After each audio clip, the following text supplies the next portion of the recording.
Hello everyone, नमस्ते। Welcome back to classes by Babita Gupta, Hawks educational institute. स्वागत है आप सभी का आज के इस सेशन में। तो आज हम डिस्कस करने वाले हैं एरिक्सन्स थ्योरी।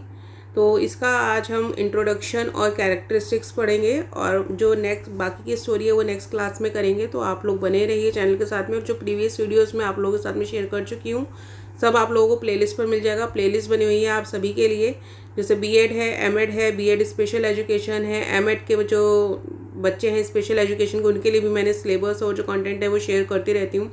तो आप सबके लिए जो प्लेलिस्ट है उस पर जाकर आप अपना कंटेंट पढ़िए। अगर आप लोगों को कोई प्रॉब्लम होती है तो आप कमेंट बॉक्स में लिखकर पूछ भी सकते हैं। तो चलिए इसको हम स्टार्ट कर लेते हैं। और जो बच्चे नए हैं चैनल पर वो चैनल को लाइक सब्सक्राइब ज़रूर करें, शेयर करें, दूसरों के साथ भी नॉलेज को ज़रूर बांटें। तो देखिए एरिक्सन की थ्योरी है ये जो मैं आप के लिए डिस्कस करने वाली हूँ आज। और ये सभी बच्चों के लिए है, चाहे वो किसी भी कॉम्पिटिटिव एग्जाम की तैयारी कर रहे हो या बीएड कर रहे हैं या एमएड कर रहे हैं। इम्पॉर्टेंट थ्योरी है ये एरिक एरिक्सन की। इस थ्योरी का नाम है Erikson psycho social development theory. और एरिक एरिक्सन का मनोसामाजिक विकास सिद्धांत इसको बोला जाता है। इंट्रोडक्शन देख लेते हैं। Erik Erikson was a German born American psycho analyst. तो क्या थे, ये जर्मन बॉर्न थे, यानी कि इनका जन्म जर्मनी में हुआ था और अमेरिका में इन्होंने वर्क किया था, तो इसलिए इनको अमेरिका का ही साइको एनालिस्ट बोला जाता है।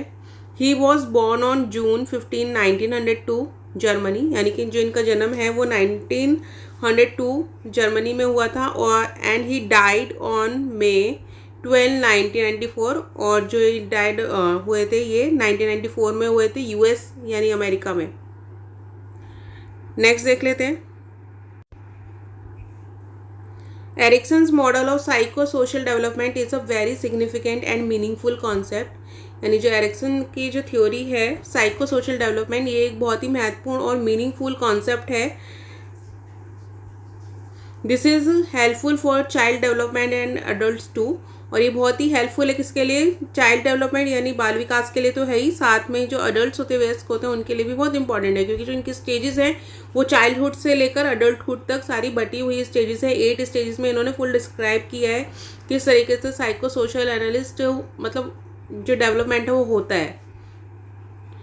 Erik Erikson first published his 8 stages theory on human development in his 1950 book childhood and society. तो जो एरिक एरिक्सन है इन्होंने जो अपनी 8 स्टेजेस थ्योरी थी इसको फर्स्ट पब्लिश किया था 1950 के अंदर, और इनकी बुक का नाम था childhood and society. The chapter featuring the model was titled the 8 ages of man. और जो इसका टाइटल था, जो चैप्टर था उसका टाइटल था the 8 ages of man.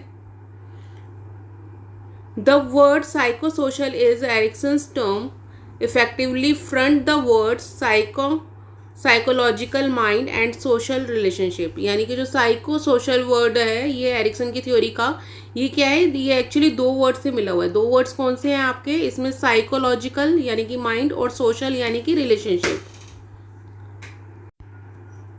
Erikson believed that his psychosocial principle is genetically inevitable in shaping human development. It occurs in all peoples। यानी कि एरिक्सन का ये मानना था कि जो इनके साइको सोशल प्रिंसिपल हैं ये कि जेनेटिकली होते हैं, यानी कि बचपन से ही हर किसी के अंदर होता है और इसी से क्या है ह्यूमन डेवलपमेंट को शेप मिलती है। और ये सभी लोगों में होता है, ऐसा नहीं है कि कोई इंसान इससे अछूता है या किसी में नहीं होगा, सभी इंसान के अंदर ये स्टेजेस होती हैं, यानी हर कोई इन स्टेजेस से होकर गुजरता है। अब इसके बाद में कैरेक्टरिस्टिक्स देख लेते हैं। Characteristics of Erikson psycho social development theory. तो क्या विशेषताएं इनकी थ्योरी की देख लेते हैं। तो फर्स्ट है Erikson believe that personality develops in a series of stages. यानी कि एरिक्सन का ये मानना था कि जो पर्सनैलिटीज़ होती है, व्यक्तित्व होता है किसी भी इंसान का, वो एक सीरीज़ में डेवलप होता है अलग अलग स्टेजेस के through. Erickson's theories describes the impact of social experience across the whole life span। यानी कि जो एरिक्सन की थ्योरी है ये क्या है, एक सोशल एक्सपीरियंस को बताती है, एक इम्पैक्ट बताती है जो कि आपका पूरी लाइफ चलता रहता है, ठीक है ना। तो एक पूरी लाइफ में एक इंसान जो जो एक्सपीरियंस करता है इन्होंने अपनी थ्योरी के थ्रू बताया है। नेक्स्ट है the theory focuses on the development of ego identity or one's sense of self which involves through the successful resolution of each psychosocial crisis। यानी कि जो थ्योरी है ये फोकस करती है कि किस तरीके से किसी इंसान के अंदर ईगो आइडेंटिटी डेवलप होती है, किस तरीके से उसको सेल्फ सेंस होता है, खुद को जानता है एक इंसान, और उस एक अपने जो सक्सेस है उसको पाता है। यानी कि एक लाइफ का जो रेजोल्यूशन है वो चल रहा है कि अपनी जो प्रॉब्लम है उसको सॉल्व किया जा रहा है और उससे फिर आगे बढ़ा जा रहा है। तो और इन्हीं प्रॉब्लम्स को इन्होंने क्या है आगे नाम दिया है साइकोसोशल क्राइसिस। इसके बारे में देखिए जो साइकोसोशल क्राइसिस है, तो क्राइसिस के बारे में इन्होंने बात की थी क्योंकि हर एक स्टेज में क्या है इन्होंने क्राइसिस के बारे में बताया है कि कुछ ना कुछ प्रॉब्लम होती है। जैसे कि इन्होंने जो अपनी स्टेज दी है ट्रस्ट और मिसट्रस्ट, तो इसमें भी क्या है कि आप या तो ट्रस्ट करते हैं, मिसट्रस्ट होता है किसी के पर आप विश्वास नहीं कर रहे हो, तो वो भी क्या है उस चीज़ से आप आगे बढ़ रहे हो, है ना। तो वो जो हम थ्योरी पढ़ेंगे तो वो आपको अच्छे से क्लियर होगा। नेक्स्ट देख लेते हैं हम point. Erickson's emphasized the role of social interactions and the broader cultural context in shaping an individual's psychosocial development। यानी कि जो एरिक्सन है इन्होंने किस चीज़ पर जोर दिया है, इन्होंने जोर दिया है कि जो एक सोशल इंटरेक्शन होता है और कल्चरल कॉन्टेक्स्ट होता है उसका बहुत ज़्यादा इम्पॉर्टेंट भूमिका होती है किसी भी इंसान के साइकोसोशल डेवलपमेंट के लिए, यानी कि मनोसामाजिक विकास के लिए। नेक्स्ट पॉइंट है development is seen as a life long process. यानी कि डेवलपमेंट को कैसे देखा जा रहा है, एक लाइफ लॉन्ग प्रोसेस की तरह देखा जा रहा है कि जो जन्म से लेकर मृत्यु तक रहता है, which with each stage building upon the previous ones and presenting new challenges and opportunities for growth. और इसमें क्या है हर एक स्टेज क्या है कि यानी कि हर एक स्टेज एक आगे बढ़ती हुई स्टेज है, यानी कि जो प्रीवियस स्टेज थे उसका एक क्या है एक पार्ट ऊपर होगा, यानी कि एक सीढ़ी ऊपर चढ़ रहे हैं, ठीक है ना। और इसमें क्या है जब हम ऊपर चढ़ेंगे तो कुछ ना कुछ हमें न्यू चैलेंजेस भी मिलेंगे जिनको हमें फेस करना होगा, और उनको क्या है हमें उनको फेस करके ही आगे उनसे निकलना है, ठीक है ना। नेक्स्ट आता है the theory integrates biological, psychological and social factors to explain human development. यानी कि जो थ्योरी है किस चीज़ का इंटीग्रेशन है, समायोजन है बायोलॉजिकल, और जो बायोलॉजिकल वे में है, साइकोलॉजिकल वे में है, और सोशल फैक्टर्स हैं इसमें मिले हुए हैं। तो इन सब का इंटीग्रेशन है जिसके थ्रू क्या है ह्यूमन डेवलपमेंट होता है और ह्यूमन डेवलपमेंट को ये एक्सप्लेन करते हैं। नेक्स्ट पॉइंट देख लेते हैं। Erikson theory refers to psychological crisis. यानी कि जो एरिक्सन की थ्योरी है वो किसको रेफर करती है, साइकोलॉजिकल क्राइसिस को रेफर करती है ये। This sort of crisis may also be described as an internal struggle or challenge which a person must negotiate and deal with in order to grow and develop. और ये जो crisis है इनको क्या है इंटरनल स्ट्रगल और चैलेंज भी बोला गया है, जिससे कि हर एक इंसान होकर गुजरता है, उनको डील करता है और अपना विकास करता है और आगे की तरफ ग्रो करता है, आगे की तरफ बढ़ता है। नेक्स्ट है Erikson use the word syntonic for the first listed positive disposition in each crisis, that is trust, and dystonic for the second listed negative disposition, that is mistrust। तो ये जो मिसट्रस्ट और ट्रस्ट ये जो first stage उन्होंने दी है actually, और इसमें क्या है कि इन्होंने जो पॉजिटिव डिस्पोजिशन है, यानी कि जब हमारे कोई क्राइसिस होता है और हम एक पॉजिटिव वे लेते हैं तो इसको इन्होंने क्या वर्ड दिया, सिंटोनिक इसको बोला है इन्होंने। जैसे कि इसमें ट्रस्ट एग्जाम्पल लिया गया है ब्रैकेट में, और डिस्टोनिक किसको बोला गया है, नेगेटिव डिस्पोजिशन को बोला गया है। क्योंकि देखिए या तो इंसान पॉजिटिव वे में सोचेगा या तो नेगेटिव वे में सोचेगा, तो जो नेगेटिव वे में सोचकर इंसान आगे बढ़ता है उसको क्या बोला है इन्होंने, नेगेटिव डिस्पोजिशन बोला, जो कि मिसट्रस्ट में देखने के लिए मिलती है, जो कि एग्जाम्पल में इसमें लिखा हुआ है। नेक्स्ट पॉइंट देख लेते हैं। नेक्स्ट है each stage involves a dialectical tension.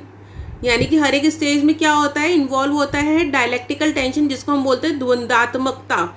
यानी कि द्वंद्व हो रहा है कि ये सही है ये गलत है, मुझे ये करना चाहिए या नहीं करना चाहिए, इस तरीके के द्वंद्व में इंसान होता है। तो between two opposing psychosocial needs और टेंडेंसीज, यानी कि जो भी साइकोसोशल हमारी नीड होती है, मनोसामाजिक हमारे आवश्यकताएं होती हैं, टेंडेंसीज होती हैं, ज़रूरतें होती हैं, हमारी चाहतें होती हैं, तो उनके बीच में क्या द्वंद्व चलता रहता है कि हमें करना चाहिए या नहीं करना चाहिए। और इसी को आगे हमें बैलेंस करके क्या करना होता है, एक हेल्दी डेवलपमेंट करना होता है। तो यही यहाँ पे लिखा हुआ है which must be balanced for healthy development. Next point देख लेते हैं। नेक्स्ट पॉइंट है आपका successfully passing through each crisis involves achieving a healthy ratio or balance between the two opposing disposition that represent each crisis syntonic and dystonic. यानी कि जब हम successfully किसी स्टेज से पास कर जाते हैं किसी क्राइसिस, क्योंकि देखिए हर एक स्टेज में क्या बोला गया है, क्राइसिस इन्वॉल्व है, और उस क्राइसिस से जब आप बाहर निकल जाते हैं और उसको अचीव कर लेते हैं एक नेक्स्ट स्टेज के लिए, तो उसको क्या है कि आपने एक हेल्दी रेशो को अचीव किया है, आपने बैलेंस बना लिया दोनों चीज़ों के बीच में, जो कि किसको दिखाते हैं, सिंटोनिक और डिस्टोनिक क्राइसिस को दिखाते हैं, रिप्रेजेंट करते हैं उसको, और उसी के बीच में क्या है, आपने एक बैलेंस बनाया है। और इस जो पॉजिटिव बैलेंस होता है इसको देख लेते क्या बोलते हैं। Erikson called this successful balanced outcomes, जो ये सक्सेसफुल बैलेंस्ड आउटकम निकल के आया है इसको क्या बोला है एरिक्सन ने, बेसिक वर्च्यू और बेसिक स्ट्रेंथ। तो ये नाम इन्होंने दिया है एरिक्सन ने, जो हम एक सक्सेसफुल आउटकम की बात कर रहे हैं उसको इन्होंने बेसिक वर्च्यू या बेसिक स्ट्रेंथ बोला है। तो ये क्या है, कैरेक्टरिस्टिक्स और इनका इंट्रोडक्शन है, बहुत ही इंपॉर्टेंट है सभी बच्चों के लिए इसको जानना। इसकी नेक्स्ट क्लास में आप लोगों के साथ में इसकी पूरी जो स्टेजेस है वो मैं डिस्कस करूँगी, तो उसके लिए मेरे साथ बने रहिए। अगर कोई डाउट आप लोगों को होता है आप कमेंट बॉक्स में लिखकर पूछ सकते हैं, और जैसा कि मैंने बताया प्रीवियस वीडियो आप लोगों को प्लेलिस्ट पे मिल ही जाएंगे।